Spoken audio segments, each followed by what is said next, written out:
네, 요즘 시장은요, 순환매가 빠르게 돌아가고 있습니다. 그 안에서도 종목별 장세가 펼쳐지고 있는데요. 현 시점에서 내 포트폴리오 어떻게 만들어가면 좋을까요? 전문가의 조언을 받아보도록 하겠습니다. 베테랑 PB와 함께 여러분들의 맞춤형 포트폴리오 구성해 보도록 하겠습니다. 포트폴리오 플러스 오늘은요, 송민철 유한타증권 차장과 함께합니다. 차장님 안녕하세요. 반갑습니다. 네, 차장님과 포트는 또 새롭게 만들어 보는 것 같은데 어떤 섹터를 보고 계시는지 집중과 회피 만나보도록 하겠습니다. 자, 집중은요, 반도체 가지고 오셨고요. 회피는 2차 전지입니다.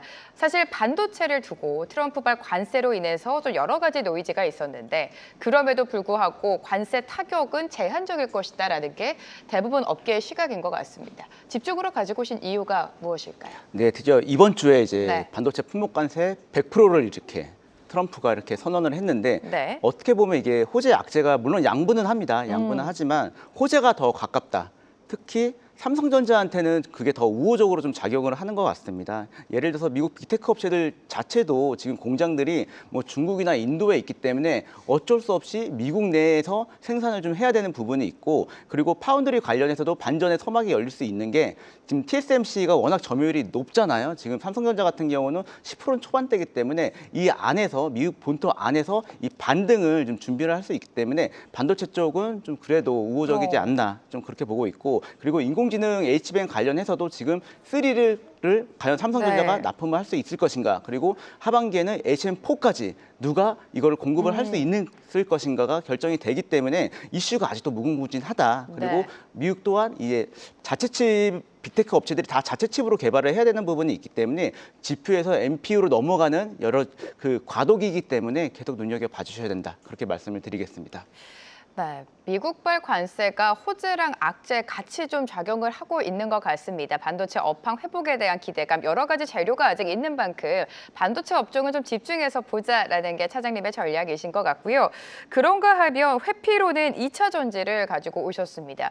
최근 뭐 2차 전지에 대한 기대감이 없다고 할 수는 없어요. 호실적을 발표한 굵직한 기업을 중심으로 2차 전지에도 좀 매수가 쏠리는 거 아닌가라는 생각이 들었는데 여전히 관망해야 되는 겁니까? 네, 먼저 이제 기술적 반등은 시작이 됐지만 좀 아직도 갈 길이 좀 구말리다. 예, 그렇게 좀 말씀을 드리고, 하지만 이제 먼저 네. 긍정적인 부분부터 언급을 드린다고 하면은 신재생 에너지 관련해서 드디어 이제 ESS 시장이 개화를 했습니다. 개화를 했기 때문에 거기에서 좀 신규 사업으로 그만큼 수익 창출을 낼 수가 있고, 그리고 언젠가는 인공지능의 끝판왕이 로봇과 자율주행이기 때문에 거기에서도 2차 전지는 쓰일 수밖에 없다. 하지만 지금 이 시간 갭이 아직도 좀 벌어져 있기 때문에 얼마큼 빨리 메꾸느냐가 지금 관건인 것 같은데요. 전기차 시장만 본다고 하면은 여전히 캐즘이 해소가 되지 않고 있다. 지금 네. 한 2년 넘은 것 같은데, 예, 물론 이제 연초에서 유럽의 전기차 시장이 반등은 했지만 따져본다고 하면은 대부분 이제 중국 전기차들의 판매량이 좀 급증한 부분이 있거든요. 그리고 이제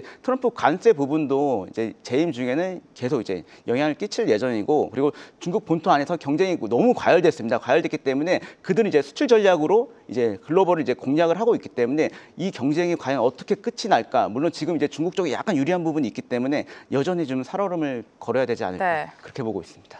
네, 2차 전지 전반적으로 기술적인 반등이 나오고 있음에도 불구하고 글로벌 전기차 시장 캐즘이 여전히 주가에 좀 발목을 잡고 있는 것 같습니다. 추가적인 상승 여력이 제한적일 수 있다라는 전망 주셨으니까요. 조금은 관망해서 지켜보시면 좋을 것 같고, 자, 오늘 송민철 차장님이 가지고 오신 포트폴리오 비중도 면밀하게 살펴보도록 하겠습니다. 자, 각각의 비중입니다. 가장 많은 비중을 가져오신 게 반도체고, 증권도 한 30% 비중 태워 오셨고요. 에너지 25%, 화장품 10%고 주식이 90%, 현금이 10%.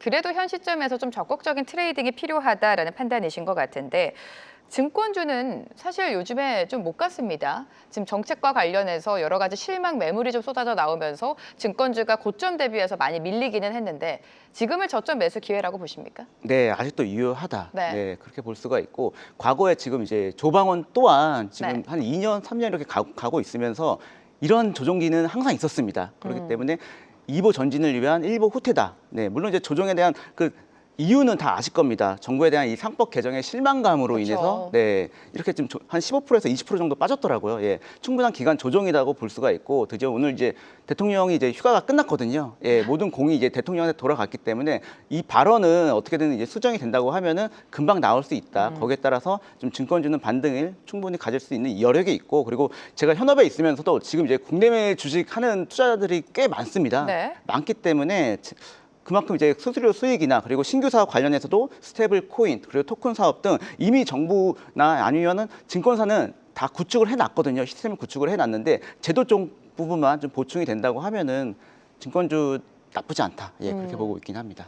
네, 현 정부는 여전히 증시 활성화를 위해서 적극적인 정책을 준비하고 있습니다. 또 한 번의 슈팅이 나올 수 있다라는 게 차장님의 전략이신 것 같은데, 자 일단은 반도체 비중이 가장 큰 만큼 그 속에서 어떤 종목을 보고 계시는지가 궁금합니다. 네, 그래도 삼성전자. 삼성전자, 네네. 요즘 삼성전자 추세가 네. 너무 좋아요. 네, 나쁘지 네. 않다. 네, 하반기에 너무 이슈들이 많습니다. 네. HBM3에 대한 그런 퀄 통과가 가장 이제 먼저 나올 예정이고 그리고 HBM4 이 시장도 눈여겨볼만 하거든요. HBM3를 SK 하이닉스가 독점을 했다고 해서 HBM4도 반드시 독점한다. 그렇진 않거든요. 네, 이건 다른 차원에서 전혀 새로운 제품이기 때문에 삼성전자한테는 충분히 좀 기회가 있다. 좀 그렇게 볼 수가 있고 미국 반도체 품목 관세로 이미 가장 많은 투자를 한 게 삼성전자이기 때문에 자연적으로 좀 수혜를 입지 않았나 그렇게 보고 있고 그리고 스마트폰 시장 관련해서도 한 몇 년째 좀 침체를 겪고 있다가 애플한테 좀 부침을 겪고 있다가 지금 다시 부활을 했거든요. 네, 이번에 폴더블 폰 나온 거 확인해 보셨나요? 네. 정말 제가 사고 싶더라고요. 예, 그만큼 이제 애플에 대한 부정적인 인식이 강할수록 반면에 삼성전자는 호재로 좀 반사 이렇게 이익을 받을 수 있다. 예, 그렇게 보고 있습니다.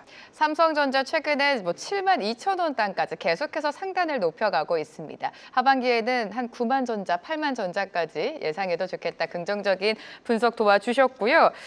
지금 포트 비중을 보니까 가장 궁금해지는 섹터가 반도체랑 증권이 될 것 같습니다. 증권주 조정을 매수 기회로 삼으라고 앞서서 말씀해 주셨는데 그 안에서도 선별적으로 종목을 갈라봐야겠죠. 어떤 종목 보세요? 항상 업계 안에서는 이제 대장주가 있거든요. 대장주가 있고 이왕이면 이제 실적이 뒷받침되는 이제 네. 주식들이 정말 대장주 역할을 하고 있기 때문에 증권업계 안에서는 미래에셋 증권이 현재 1위를 달리고 있긴 하거든요. 미래에셋 증권 같은 경우는 정부의 밸류업의 최대 수혜 기업으로 좀 알 수가 있고 부동산에서 이제 주식 쪽으로 정말 자금이 쏠린다고 하면 수수료 싸움이 되기 때문에 미래에셋 증권 또한 계속 각광을 받으면서 분할 매수를 하면 된다. 그리고 스테이블 코인이나 토큰 그리고 조각 투자 등 이미 신사업은 말씀드렸다시피 다 시스템이 구축이 되어 있기 때문에 가장 많은 투자자들이 이용하는 이 증권회사를 선택한다고 하면은 미래에셋 증권이 그나마 좀 안전하고 네. 좀 괜찮지 않을까 좀 그렇게까지 보고 있긴 합니다. 네, 각각의 섹터 안에서 탑픽 종목을 선정할 때 아무래도 굵직한 대장주 그리고 실적이 좀 뒷받침돼야 된다라는 말씀 속에 증권주 안에서는 미래에셋 증권 제시해 주셨고요. 저희가 지금 단기 트레이딩 관점으로 봤을 때 어떤 종목을 매매해야 되는지 궁금해지는 시점입니다. 지금 가지고 오신 비중 중에서 에너지랑 화장품이 아직 남아있는 만큼 이 안에서 골라오셨나요? 네, 그 안에서 있습니다. 네. 네, 바로 어떤 종목은 코스맥스. 코스맥스. 네. 화장품을 좀 준비를 네. 해봤는데 먼저 두 개를 나눈다고 할게요. 지금 ODM 업체랑 그리고 일반 브랜드사랑 이렇게 나눈다고 하면은 워낙 이 화장품도 유행에 좀 민감하다. 예, 그 부분이 있기 때문에 브랜드사가 아무리 지금은 잘 나간다고 해도 갑자기 이렇게 힘들어질 수 있기 때문에 오히려 그래서 ODM사가 좀 안정적이지 않을까 좀 그렇게 보고 있고 전 세계 ODM의 양대 산맥입니다. 사실 이제 코스맥스랑 한국콜마인데 오늘 한국콜마 급락을 좀 띄고 있긴 하거든요. 지금 이제 실적에 대한 어닝 서프라이즈가 아니라 어닝 쇼크로 인해서 지금 급락을 좀 띄고 있는데 사실 이제 작년부터 좀 이쪽 에너지 쪽이라 좀 얘기를 해보면은 좀 한국콜마의 물량을 코스맥스가 이렇게 뺏어오는 그런 구도가 꽤 형성이 되어 있었습니다. 자연적으로 그렇기 때문에 한국콜마가 붙인다는 거는 코스맥스가 더 우호적이라 볼 수가 있고 그리고 ODM사가 잘했던 게 과거엔 이제 소품종 대량 생산이었지만 지금 이제 다품종 대량 생산으로 이렇게 넘어갔기 때문에 뭐 다양한 고객층이 확보가 가능하다. 예를 들어서 국내 업체뿐만 아니라 뭐 유럽이나 미국 그리고 중국 업체 또한 한국콜마나 아니면 코스맥스의 고객이 될 수 있다는 거에서 무궁무진한 성장 가능성이 있다. 그렇게 볼 수가 있고 마지막은 우리가 일반적으로 화장품을 만들어서 수출을 할 때 일단 생산부터 마케팅 그리고 법률 조언까지를 다 못합니다. 웬만한 이제 중소형 브랜드사는 그 부분을 감당할 수 있는 여력과 인력이 없기 때문에 그 부분까지 원스텝으로 뭐 상담 및 관리가 가능하게 하는 게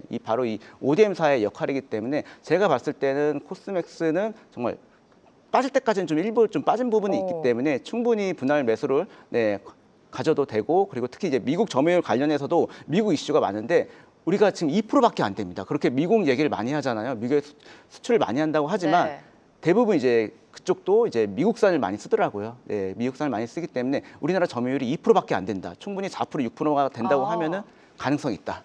네, 여기까지 좀 정리를 하겠습니다. 네, 단기 트레이딩 관점으로 화장품 안에서 코스맥스를 가지고 오셨습니다. ODM사로 유명한 코스맥스 실적이 탄탄하게 뒷받침되고 있고요. 가장 중요한 시장인 미국 시장 점유율을 점차적으로 확대 나갈 가능성이 있다. 이 부분에도 초점을 맞춰주셨습니다. 자, 오늘 이 시간 송민철 유한타증권 차장과 함께 포트 구성해봤습니다. 오늘 감사합니다, 차장님. 계속해서 다양한 경제 이슈를 알고 싶다면 구독과 좋아요, 알림 설정 부탁드립니다. AI 캐스터 권미정이었습니다.